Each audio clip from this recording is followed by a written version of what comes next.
We are into the middle of the week. You're watching The Big Story, where we will discuss the hottest topics of the day and explain why they matter. I'm Haryanto Diman, coming to you live from the Straits Times newsroom. China and Taiwan exchanged words today, strongly criticizing each other. In her first interview since her landslide re-election last weekend, Taiwanese President Tsai Ing-wen said her country was already an independent country and that China should review its policy towards it.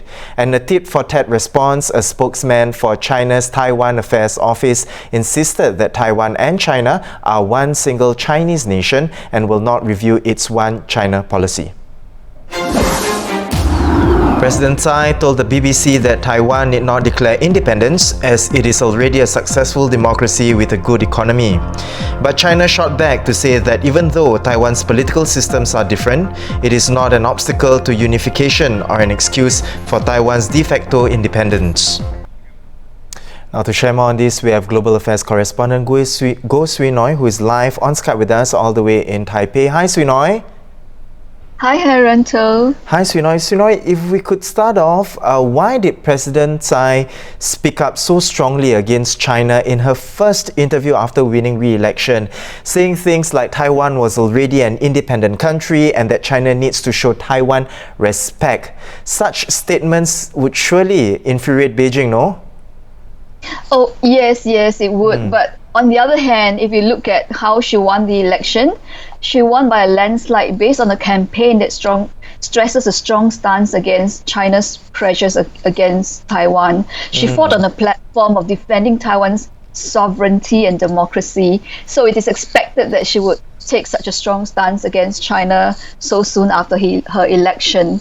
But if she wants to improve ties with the Chinese, she would need to scale down this rhetoric. So what she says on her inauguration on May 20th would actually be more indicative of the direction of her administration on the cross-strait ties.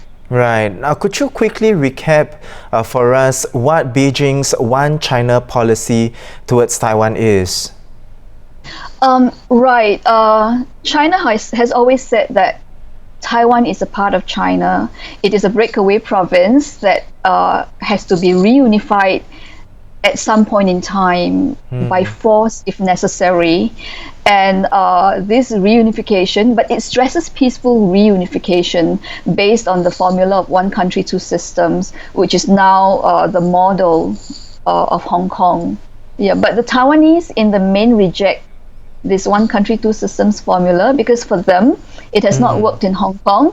They've seen the erosion of Hong Kongers' civil liberties. They've seen a curtailing of their political freedoms in the sense that there's no universal suffrage in the semi-autonomous city.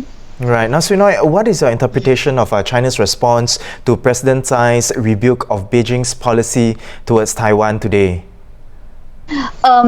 Yes, it is a pretty firm stance that China has taken towards Taiwan. It is to be expected, given Xi Jinping, that Chinese President Xi Jinping has taken quite a strong stance towards Taiwan since Tsai Ing-wen's becoming president way back in 2016. Yeah. So today you can see that it warned against separatist activities. It said that if cross-strait ties are damaged, the situation will be turbulent and that the interests and welfare of the Taiwanese will be hurt. But analysts have said that China will not take military action against Taiwan because, well, at least not at this point in time because the costs will be high. Right. Well, thank you so much, Sui Noi, for coming on to the show to share more on this. Now, to read on the China-Taiwan's relations, you can check it out on our website, straitstimes.com.